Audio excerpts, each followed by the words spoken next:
Devi Angrieskom. Saat ini merupakan satu-satunya lurah perempuan di Kabupaten Ogan Komering Ulu Selatan. Sebelum menjabat sebagai lurah Batu Belang Jaya, Devi pernah menduduki berbagai jabatan, baik di instansi pemerintahan maupun instansi vertikal dan organisasi. Menjadi lurah perempuan satu-satunya, Devi terus berinovasi yang direalisasikan dalam berbagai program, khususnya dalam pengarus utamaan gender dan perlindungan anak. Berbagai program tersebut, diantaranya pembentukan kelompok kerja kelurahan sehat, pembentukan kelompok dasawisma, pembentukan kelurahan ramah perempuan dan peduli anak, pembentukan tim aktivitas perlindungan anak terpadu berbasis masyarakat, pembentukan gugus tugas forum anak,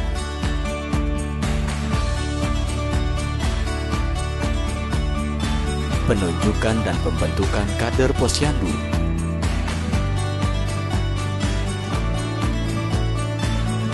dan pembentukan kelurahan layak anak.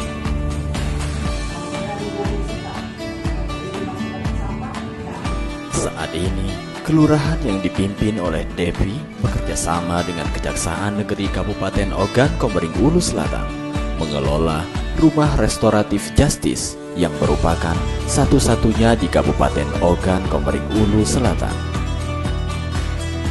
Berkat inovasinya ini, Devi dianugerahi penghargaan Perempuan Pemimpin Inspiratif Kabupaten Ogan Komering Ulu Selatan tahun 2024 dan berbagai penghargaan lainnya. Ke depan, bersama para jajaran dan seluruh stakeholder, Devi Angrini akan terus berinovasi dan membuat program untuk kesejahteraan masyarakat, kemajuan daerah, dan negara. Assalamualaikum warahmatullahi wabarakatuh. Bersaksi Gunung Seminung, bercermin Danau Ranau. Selamat datang di podcast KPU Kabupaten Ogan Komering Ulu Selatan. Sobat pemilih, senang sekali hari ini saya kembali dapat menemani sobat pemilih dalam ruang bincang yang santai, inspiratif, dan penuh makna. Episode kali ini terasa sangat spesial karena kita akan berbincang dengan seorang perempuan hebat yang membuktikan bahwa tidak ada mimpi yang terlalu tinggi jika dibarengi kerja keras, ketekunan, dan keberanian untuk terus belajar. Beliau adalah Ibu Devi Angrini, Eskom, Lurah Batu Belang Jaya, Kecamatan Muara II, Kabupaten Ogan Komering Ulu Selatan. Selamat datang Yunda. Terima kasih sudah berkenan hadir di podcast KPU Kabupaten Ogan Komering Ulu Selatan. Waalaikumsalam warahmatullahi wabarakatuh.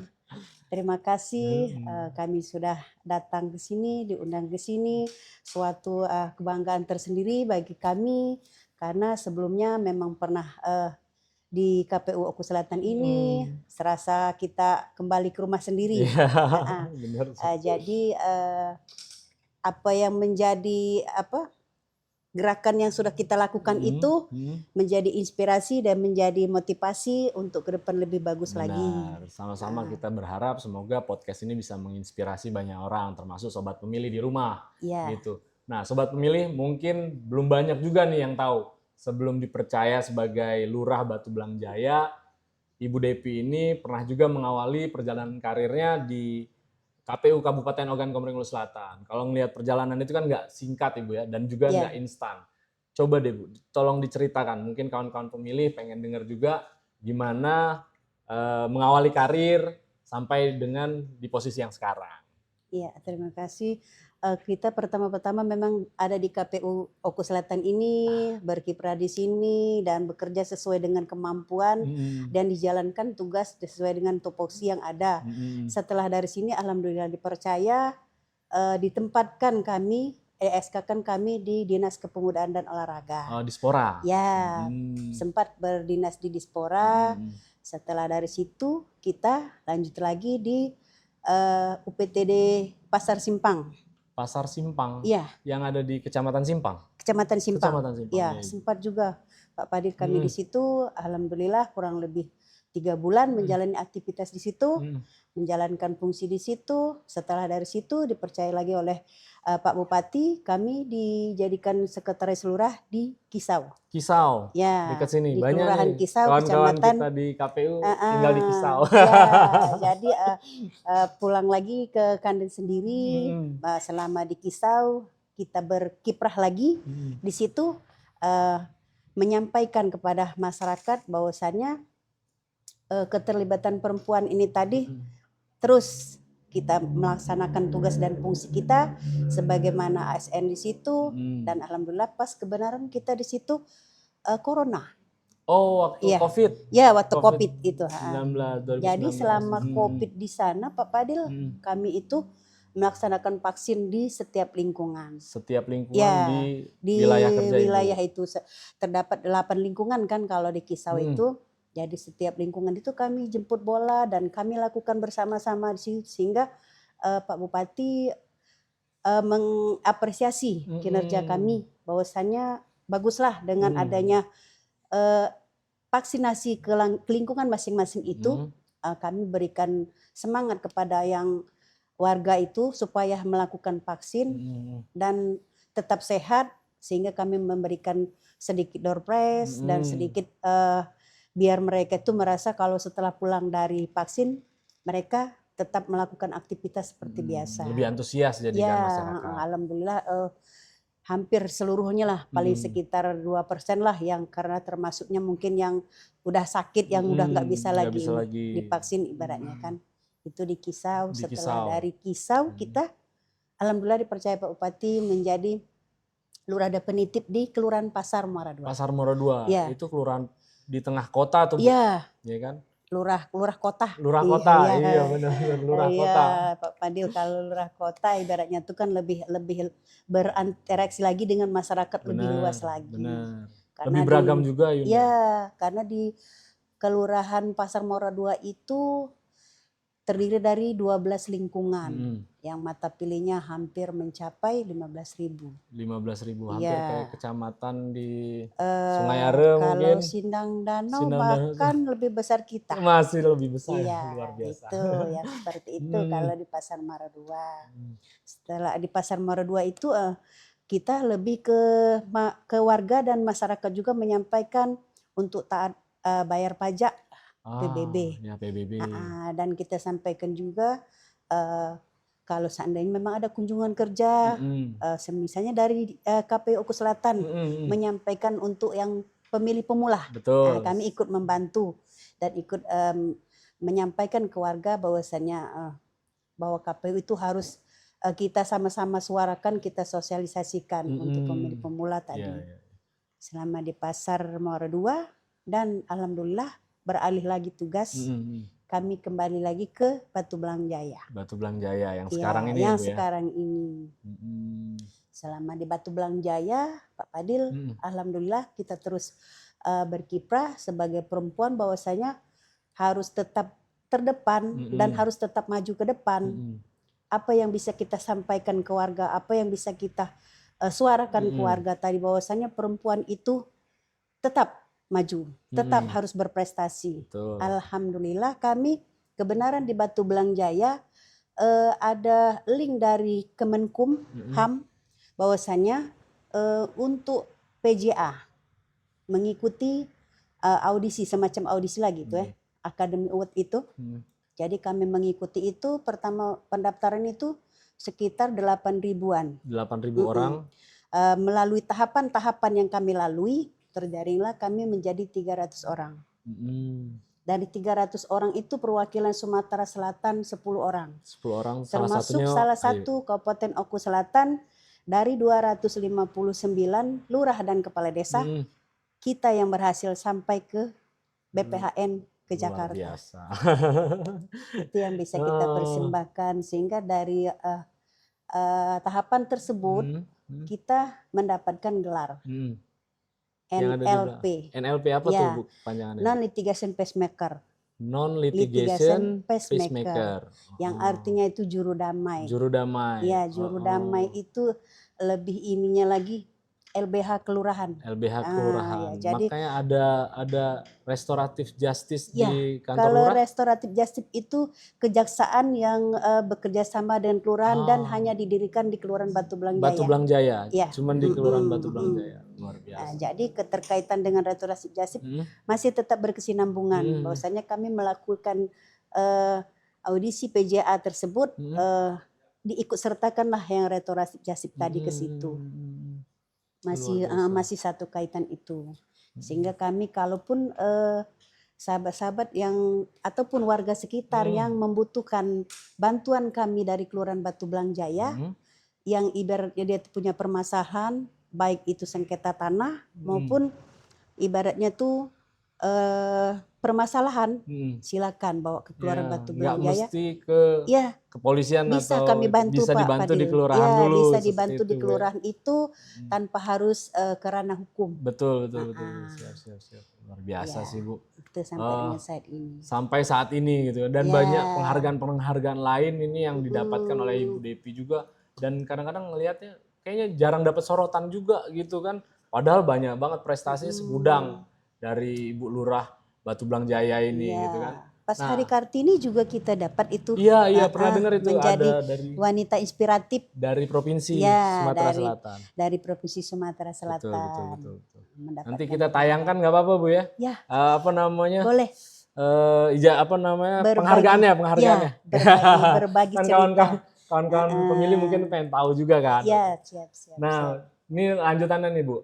Jadi setelah tadi latar belakang kita ceritakan, kebetulan kan Ibu Devi juga kan sarjana komputer. Ya. Sarjana komputer. Dan banyak orang membayangkan lulusan IT ini kan identik dengan dunia digital, di belakang layar kan. Ya. Gimana ceritanya tuh, Bu? Bisa jadi mengabdikan diri di pemerintahan dan berinteraksi langsung dengan masyarakat gitu. Sangat-sangat membantu Pak Fadil. Iya ya. Karena kalau kita memang itu kan gelar itu IT tentang komputer ya, basicnya komputer. Betul. Tapi kita lebih ke sistemnya, sistem informasi kan. Jadi keterkaitan dari komputer ini tadi, yang kita bergelar tadi bisa kita tuangkan di kantor, terutama dalam istilahnya itu administrasi.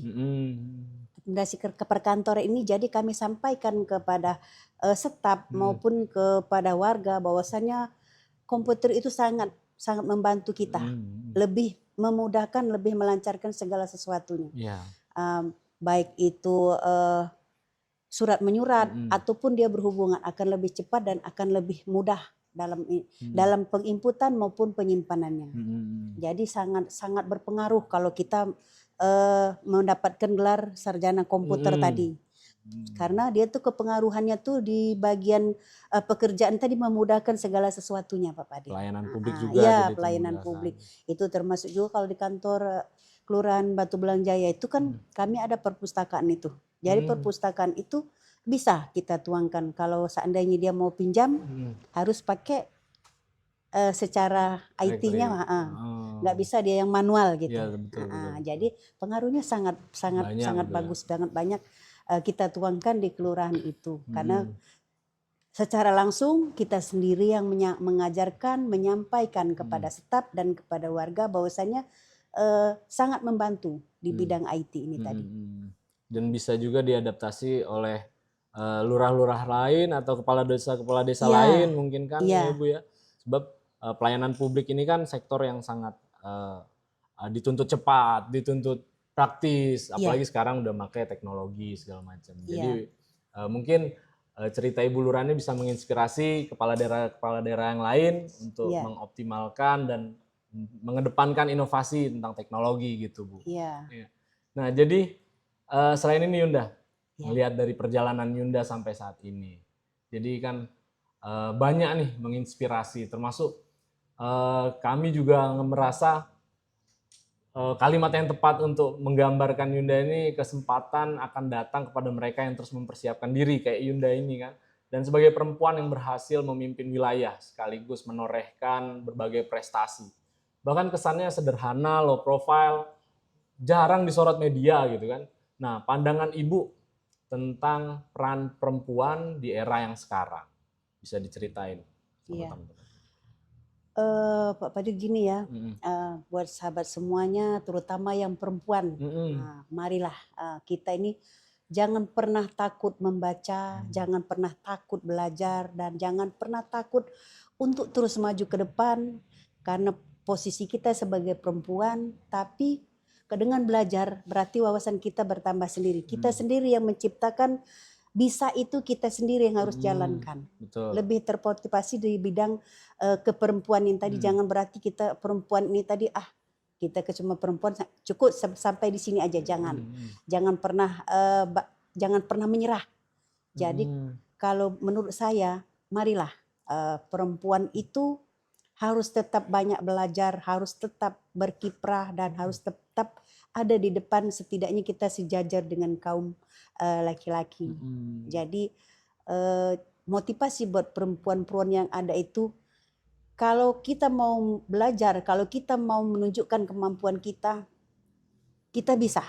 Dan kita bisa terdepan juga, Pak. Jadi jangan pernah takut, pasti kita bisa. Prestasi itu kita yang ciptakan. Betul. Kita yang siapkan, harus berani mencoba, harus berani belajar, dan harus berani mengekspresikan diri. Ya, benar. Itulah kalau menurut saya, bukan berarti istilahnya itu cukuplah sampai di sini, jangan. Teruslah. Apa yang kita kerjakan itu menjadi inspirasi yang lain dan menjadikan contoh untuk yang lain, supaya yang lain mungkin kalau kita bersemangat dan berprestasi, mungkin yang lain lebih akan bersemangat dan berprestasi seperti yang kita lakukan. Betul, menginspirasi banyak orang. Memotivasi. Gitu. Memotivasi banyak orang. Ya. Kalau dukungan dari keluarga? Sangat Pak. Karena tidak bisa kita maju kalau tidak ada dukungan. Betul. Terutama nih suami. Betul. Karena suami itu melihat dari kemampuan kita, semangat kita. Jadi kenapa kalau kita bisa semangat, dia tidak mendukung? Maka dengan itu dia sangat peran serta sang suami dan anak-anak itu sangat membantu sampai di titik ini. Seperti saya yang lakukan ini, banyak yang saya dapatkan dari mereka, Pak Padil ya. Begitu saya itu pasti mereka itu terutama menyupport, ayo Bunda, pasti bisa, semangat. Jadi sang suami juga, walaupun itu terkadang seperti kami ya, namanya pelayan masyarakat Pak Padil ya, ada kebakaran contohnya, nggak tahu itu jam 2, nggak tahu itu jam 4, kalau sudah ada yang mengabari kami dalam keadaan apapun, kami harus tetap ke situ, ke lapangan. Jadi sang suami itu nomor 1 di depan. Ayo, kami antar dan kami temani. Gitu. Jadi kami bekerja sama dengan Babinsa, Babin Kamtipmas, kebenaran di Kelurahan Batu Belang Jaya itu kami ada 3 pilar. 3 pilar. Kemarin yang terbaru Hari Bayangkara itu Pak, kami mendapatkan penghargaan 3 pilar. Ya, karena kerjasama lurah dan Babin Kamtipmas dan Babinsa tadi, klop. Dalam keadaan apapun itu. Bahkan kami di Kelurahan Batu Belang Jaya juga tuh ada pos bankum, ada pos kamling. Posat kamling tadi. Jadi posat kamling itu terbanyak. Di Oku Selatan? Di Kelurahan Batu Belang Jaya. Di Kelurahan Batu Belang Jaya. Berdirinya. Karena menjaga supaya lebih terjamin keamanan dan melindungi warga sekitar. Dengan adanya posat kamling tadi, kami lebih mengedepankan keamanan dan ketertiban dan menyampaikan kepada warga kesadaran warga untuk menjaga rumah sekitar dan lingkungannya juga. Jadi ya itu tadi peran serta suami dan anak-anak sangat-sangat luar biasa mendukung. Betul. Nggak bisa kita bergerak sendirian juga tanpa support sistem gitu kan Bu.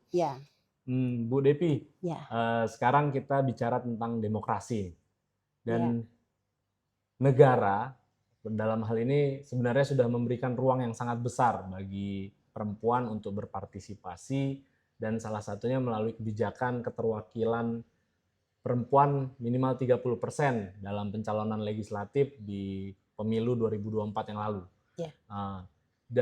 Tapi tampaknya kebijakan ini juga menunjukkan bahwasannya peluang berkiprah di parlemen maupun pemerintahan kan terbuka sangat luas nih Bu. Di sisi lain tantangan mental, sosial juga masih sering ditemui, gitu kan. menurut Ibu nih, apa kunci agar perempuan kita semakin berani Mm-mm. juga untuk mengisi ruang-ruang yang sudah disiapkan Mm-mm. itu, yang sudah secara sangat strategis disiapkan oleh pemerintah gitu. Mm-mm. Kalau menurut saya Pak Fadil ya, Hmm. perempuan itu harus banyak mencari tahu, Betul. harus banyak peduli. Betul. Bahwasanya tuh mencari tahu terutama tentang informasi yang terbaru tuh apa. Karena kan kita sekarang tuh gadget kan sangat membantu tuh Betul, Pak Fadil. Bukan berarti gadget itu buat cuma sekadar buka YouTube atau Betul, main game betul. atau melihat sesuatu, tapi lebih kita mengkaji dari gadget tadi bahwa informasi apa yang sekarang yang lagi hangat dan yang lagi ada di depan kita. Nah, jadi menurut saya peran perempuan itu harus lebih banyak mencari tahu informasi tadi. Kedua, harus lebih berani. Kalaupun memang keterlibatan perempuan itu 30%, kita harus berani mencoba, harus berani melangkah ke situ. Apa salahnya kita coba? Iya benar. Tapi mungkin sejauh ini kita ini belum terpenuhi itu. Salah satunya tadi mungkin kaum perempuan tadi lebih belum banyak mencari informasi, lebih banyak belum peduli, makanya belum terpenuhi. Tapi kalau saya pribadi, saya mencoba menyampaikan kepada kaum perempuan bahwasannya kita ini harus, kalau memang ada kesempatan, kenapa nggak kita ambil? Kenapa nggak kita coba? Karena kesempatan itu tidak akan dua kali terulang kan. Nah, jadi marilah kaum perempuan itu bahwasannya kita ini harus banyak-banyak mencari tahu dan mencari informasi, belajar dari keadaan tadi, harus kita ambil dan harus kita jalankan.